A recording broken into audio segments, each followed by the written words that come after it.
Maha Gondor, all working on influencer programs. So we had everything from like nano influencers, people with like 1,000 followers in Philadelphia, all the way working to like Liza Koshy and some of the largest YouTube people like that exist, and they have literally 20 million followers on their platforms. We also worked with probably too many agency partners, as well as hosting a program internally and working closely with the DNC on that. Really just in order to scale what we needed to. We really built this program probably within 6 or 7 weeks. And with a small team, ended up working with 1,000 influencers, again, across all of those different scales. And so, like I said, really just took an all of the above approach. How do we reach people where they are from both a very targeted perspective and also from a very high level, knowing that they're going to have large reach into the communities we cared about. So that's a quick rundown.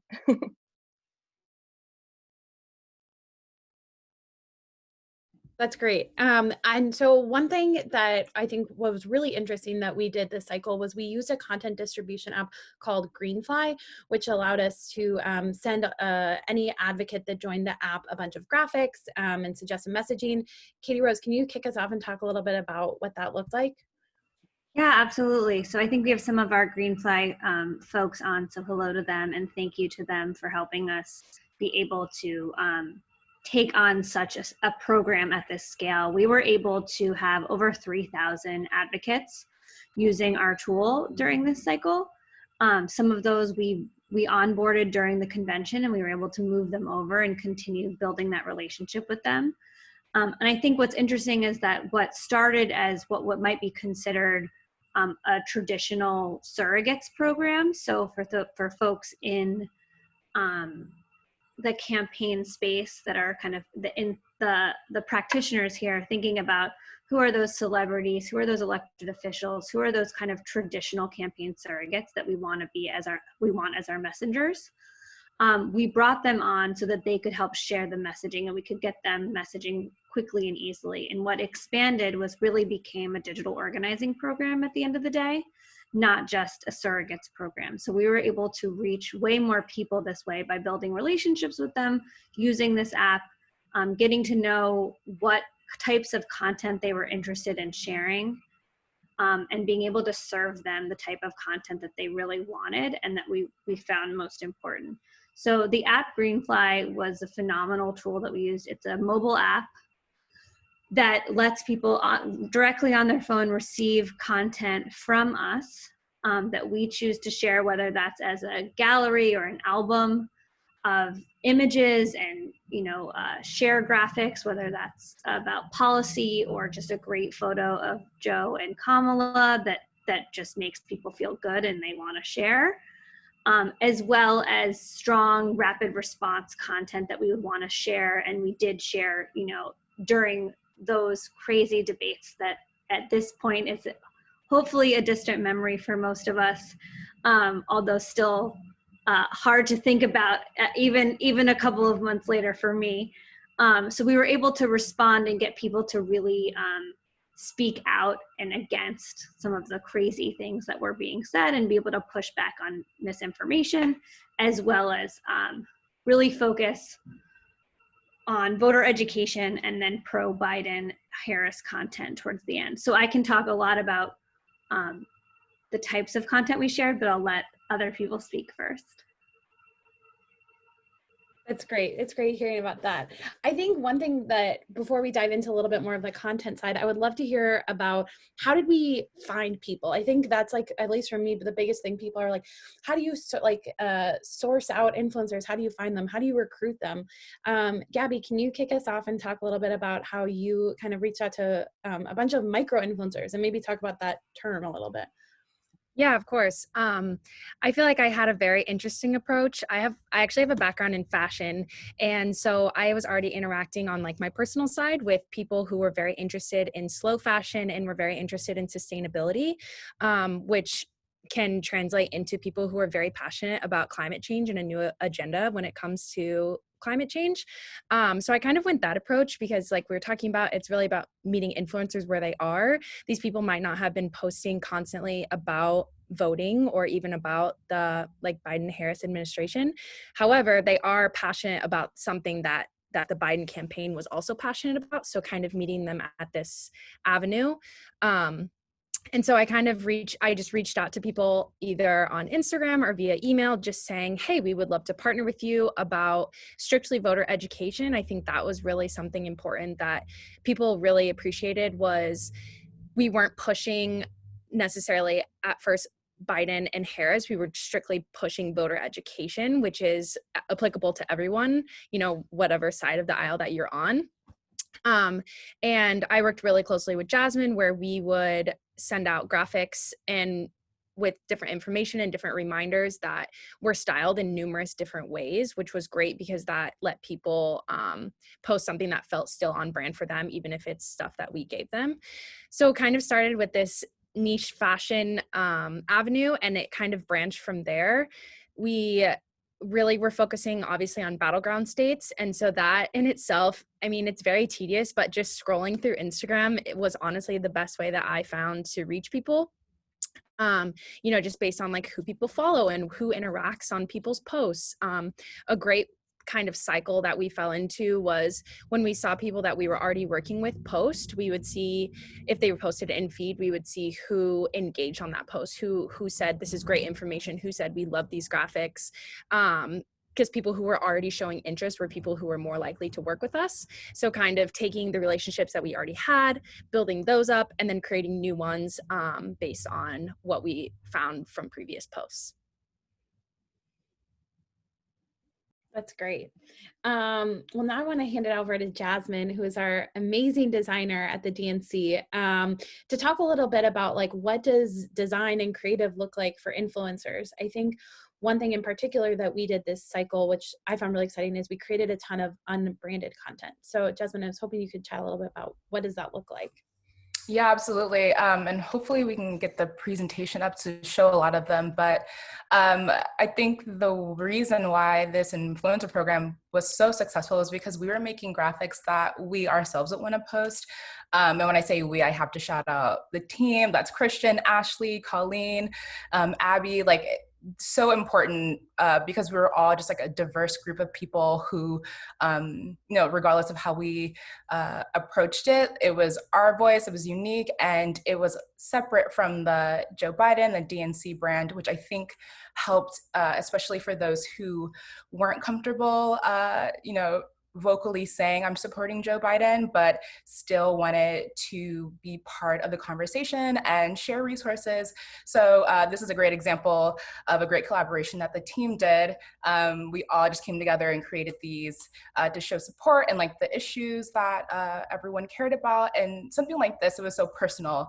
Anyone from immigration to kindness, like anyone can find an issue that they care about. And like, as the election went on, I think the support for Joe Biden started to go up and people felt more comfortable showing support for him. And so I think we could tailor our messaging, but the graphics, like we created something that felt fun, but felt uniquely us. And it resonated with everybody. And it's great, especially because we were so focused on making sure that we touched, the like Black and Latinx community, we had the LGBTQ community, we hit the disability community, we make sure that we like covered everyone, that everyone was included, and it was an inclusive program. And so I think the success was really about just creating something that felt good, that was positive, and made us want to get out and vote, make a plan, and encourage other people to make a plan as well.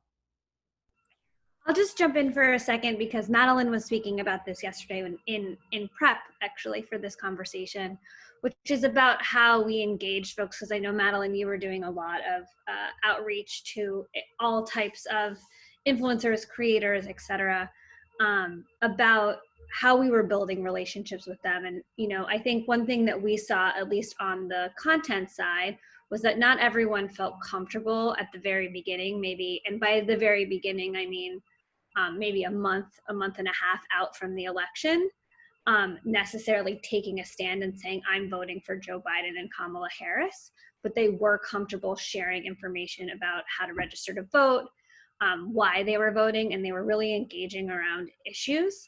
And I think that kind of starts to show how, as we built these relationships with them, both on the kind of organizing and personal level, which is what Madeline was doing, and Gabby were doing, what we were doing kind of on the content and community side is starting to see what really clicked with people. What were people sharing? So using Greenfly to see, oh, those beautiful images that Jasmine made that said, I'm voting for immigration rights, I'm voting for women's rights.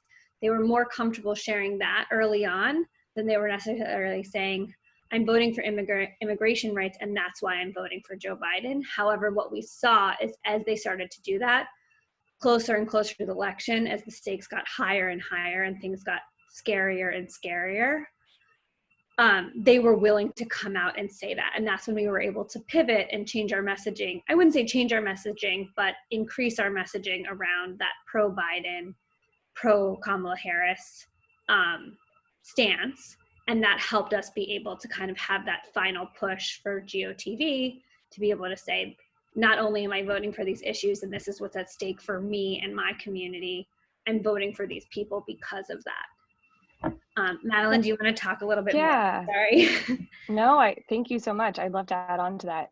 I think what was really interesting for me, and Gabby and I were talking about this yesterday too, is just obviously how much of this is really relationship based. Like we're talking to real people who have built brands, and for a lot of them have financial income attached to these brands. And so really needing to take the opportunity to get to know them and to develop those relationships is really important. So one of the things that I heard from talking to these influencers was that they were scared to be political on their platform. So a lot of the things that we talked through was how to even talk about Joe Biden or how to talk about voter education. And obviously on the Biden camp, like we were a little bit more focused about, pivoting to Biden and Harris. I think on the DNC side, they were a little bit more focused on voter ed, which was like also a nice way to complement one another. But one of the things that a lot of the influencers mentioned and we talked about was like really talking about these issues first or values first and less about like Democrats, Biden, Harris. And I think that really led us to then turn to the DNC team, who was like so amazing in providing these like custom influencer graphics for this program that we didn't have the resources to build on the Biden side. And that's what led to like Jasmine creating that like amazing GIF that she showed. And a lot of people love those graphics because they were issue first. So I think that was like a really nice callback within the program. The other thing that I'll just shout out to is just Katie Rose is like the Greenfly queen, and that platform is so incredible. And I think one of the best things that we decided to do in this program was after onboarding influencers, we kind of gave them options, right? We said, here's our top line messaging if you want to use it. Here are just some ways that you could help us. Also, if you want to join this platform and you want access to custom assets, here you go. And so people really like did what they wanted to do within that. But I think like linking Greenfly and that distribution side with these influencers was really invaluable.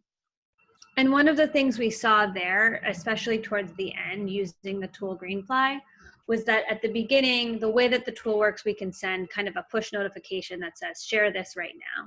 And we did that for the majority of our time. We did that during the convention, and we had very specific messaging and a very specific graphic or video that we wanted to be putting out there.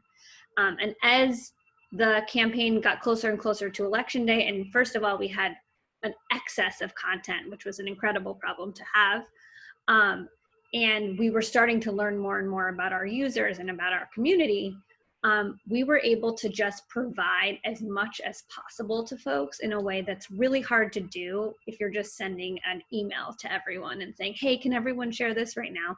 We were able to provide that through, we used the gallery tool within Greenfly, where we could say, here's all of the voter registration graphics. Here's all of the Biden videos. Here are all the campaign ads. Here are all the things just about Kamala and gifts and things like that. And then what we started to see was people were going in and really using the tool for all it was worth, and sharing from all different places. So we got to see people pick and choose. So we could have Biden branded graphics. We could have DNC branded tradition kind of Democrat graphics. And we had all these beautiful things from Jasmine and her team that were fun and felt of the internet, right? And they felt unbranded. They weren't necessarily connected to what is a more serious brand from the Biden side, which was beautiful in and of itself. And some people really wanted to share something official looking, and some people really wanted to share something that felt more authentic to them. And we got to see them share all of that. And so we kind of moved away from just sharing one specific thing and hoping that everyone would connect to that one thing, and being able to give them a large variety of content to pick and choose from. Yeah, and kind of piggybacking off what Madeline and Katie Rose were talking about, something Hannah and I always talked about was that sometimes the messenger was almost more important than the message. Obviously, the message is get to the polls and vote, but people see that everywhere online, especially during the election cycle. And, you know, you see a TV ad, people are going to turn it off. But if you see an influencer that you love their style, or you love their like recipes or something in that area, and then you see them post about voting, it's going to click, and it's going to it's just going to stick with you longer, because you already are looking to them for influence, hence the word influencer. You're already looking to them, and you already trust their opinions on things, that when they throw in this information, you're more likely to register it. And that was something that we really saw, that people kind of took our graphics or took our information and like built off of that, which we love to see. People, you know, would use like I said, they would use our graphics as almost talking points and create their own posts or create their own Instagram stories to say, here's the information, here's where you can find it, and then throw in a personal touch of like why they're voting or what they're passionate about. And just adding in that, like, just that simple touch of personalization really resonated more with people on Instagram. That's great. Well, we're seeing a ton of really great questions come in, so I'm going to turn to some Q&A, and then we'll wrap up in a few. Okay, so one that came in is, would you attribute this program to high youth voter turnout this election cycle? If so, what were the metrics you saw that reflected that? And Malin, I was hoping you could start out with this question and talk a little about the work that we did on TikTok this cycle. Yeah, sure. TikTok is really fun. I love TikTok. And actually, there's a really wonderful panel, I think, starting at 2:00 from a bunch of folks that organized on the platform as well, separate from the work that we did. But I'm going to check that out. I hope everyone else does too. We actually ended up partnering with TikTok for Biden, which was a coalition account on the platform in the final few weeks of the campaign. Interestingly, they're like a grassroots organization that existed on the platform. The Biden campaign did not have an official presence on TikTok, and that was largely like a policy choice that was made. So it was really valuable for us to be able to partner with these creators on the platform for creator-led content. And TikTok for Biden, so they've actually rebranded post-election to be Gen Z for Change. It's incredible. They're really like taking the grassroots angle and this program like really seriously and just continuing to do the work. But they're actually the largest coalition group on TikTok, so like larger than Hype House and all those other folks. I think they have about 300 members, a total following of 200 million on the platform. And then the TikTok for Biden, now Gen Z for Change account on TikTok has like 1.2 million followers. So it was a great way for us to definitely reach Gen Z. And that was a focus for the partnership team on the digital camp, or on the Biden camp in general, was reaching Gen Z and millennials in particular. So it's a great platform for that. We had a lot of fun pushing out voter education content in the final few days, our voter hotline, iwillvote.com, and then even doing election day rapid response work with them. That's great. Okay, see another really great question from Greg. With your experience with Greenfly, do you think it can be modified for smaller campaigns to use as a volunteer tool to help push out digital content for volunteers to share? Katie Rose, I'm going to hand this off to you, because I know we talked a lot about this, and Greenfly, it's so important to start thinking about this, especially with the midterm elections coming up. Oh goodness, already it's coming up. The first answer is absolutely yes. I think I had experience actually, well, not necessarily a smaller campaign, on the Bloomberg campaign actually, excuse me, using Greenfly as well. But I think one part of Greenfly that we didn't utilize as much as I wish we had had during the Biden campaign is it goes both ways. So whereas we can push content to surrogates, advocates, influencers, activists, volunteers, we're also able to receive content from them. So we can ask them for crowdsourced content. So that's something we did a few times, where we asked people to send us their photos of them wearing Biden swag. We asked them to send us pictures of, you know, cute things like their dogs with Biden yard signs, which, you know, sounds silly, but it's always a hit on social media. We asked them to send us photos of them right after they voted, with their I voted stickers. And we were able to use that and coordinate with our owned social media channels to be able to use some of that crowdsourced content to share on our at Joe Biden or at Vote Joe. So that's one thing, and I think it's a really great way for digital directors to think about how they can be collecting content from the ground.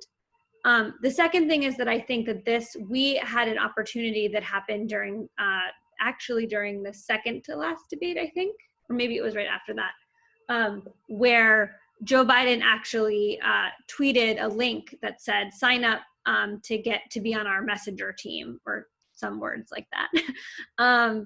And we had about 800 people that we didn't actually know that well sign up, who were just activists, excited folks from Twitter who wanted to receive this messaging. And they ended up being some of our most active users for the last 2 weeks of the campaign, which was pretty incredible to see. And so we were able to get information and content out to everyone. So it wasn't just, the celebrities. It wasn't just these fashion bloggers. It wasn't just even these kind of smaller micro influencers who have a really specific type of community that they've built. We were able to reach regular people, staff, alumni, organizers. Our states program also used Greenfly. We had a lot less time to build out that program. So I think in future campaigns, my recommendation is that we spend more time doing that, because I think that we could even have drilled down. While we were able to do some targeting messaging around different battleground states, I think we have the opportunity to do that even more so for the next round. But I do think it's possible and a great use to be able to distribute content. For me, as someone who's worked in campaigns for quite some time, having a tool like this made my life a lot easier. Instead of just having a Google Drive or a folder or a Dropbox and constantly emailing and reminding people, here's where all the stuff lives, here's where it is, we could just send it. And it was just as easy as saying, the hardest part of this whole operation is you downloading this app. And then from there, you have access to everything. And so it made lives, at least for us, a lot easier. We hope for the folks who are sharing our content. Okay, I know we're running out of time. I'm going to try and squeeze in one last question. Somebody asked who is the most popular influencer you worked with, but I would actually like to tweak that and say, who is your favorite person we worked with, or I guess maybe favorite piece of content created. I think something that's so important that we emphasize is less followers doesn't actually equate to action. What we really sought out was like people that built strong communities and strong relationships with their followers. And I think that is so important when thinking about an influencer program. So let's quick do rapid fire, starting with Jasmine. I knew you would pick me. I don't have a favorite. I love them all. I think that my favorite thing was all the influencers who took the graphics and added onto it, whether by creating additional graphics to coincide, whether they took a screenshot and added additional information. I just loved all the influencers that took our graphics and personalized them even more, made them their own, and had fun with it. All right, Gabby. Yeah, kind of just going off what Jasmine said, it was so great to open my Instagram in the morning and see either an in-feed post, because that was never an ask that we gave to people. We always just said if you felt obligated or if you wanted to, in Instagram stories, just because that's such an easier way to post versus in-feed. And so seeing an in-feed post would just be amazing. One influencer we worked with was Sophie Wood, and she was amazing. I think she posted every day, which was the highlight of my day. So that, and then also just seeing in people's Instagram stories where they would just be talking to the camera, so excited about partnering with us or about the new graphics that were shared. And then they would say, tap through and screenshot if you want to post too, getting their community just as involved. So that was always great to see as well. I'll jump in. Not specific content, but I just, again, loved seeing how people took this information and really ran with it. So we worked with a lot of Disney bloggers, because they're all in Florida, a lot of so it was just really fun, pieces of the internet to kind of learn about. And then there was this guy who was an influencer, a micro influencer for us, that would straight up just post thirst traps constantly with voter information. And that was obviously one of my highlights. I don't know if this is my favorite piece of content, but my favorite moment was the night before the election when LeBron James posted one of our graphics, one of our posters. So that was a personal favorite for me. But I do think that there were a couple of moments where even our campaign manager, Jen O'Malley Dillon, got on Greenfly and started sharing stuff. And the next thing you knew, one of the graphics that we had been sharing there made it into the campaign store, and we were selling something as a poster. So I think that it just sort of shows that what we were able to share was reaching a lot of people. And I guess probably one of my favorites was when I would see things. I follow a lot of food bloggers and a lot of folks kind of in like the cooking side of Instagram, and seeing folks in that kind of very niche community starting to share information about how to vote early, just kind of would always make my day. That's great. Well, I will wrap it there because I know I won't want to step on other panels' toes. So thank you guys all for sticking through. I really appreciate it. I'm going to follow up and make sure that everybody gets a recording of this, so you can feel free to send it with folks. And then I will also send all of our contact information in case you have any questions or are interested in chatting more about an influencer program. But thank you all so much for attending. We are very grateful. Bye. Thank you, Hannah. Thanks.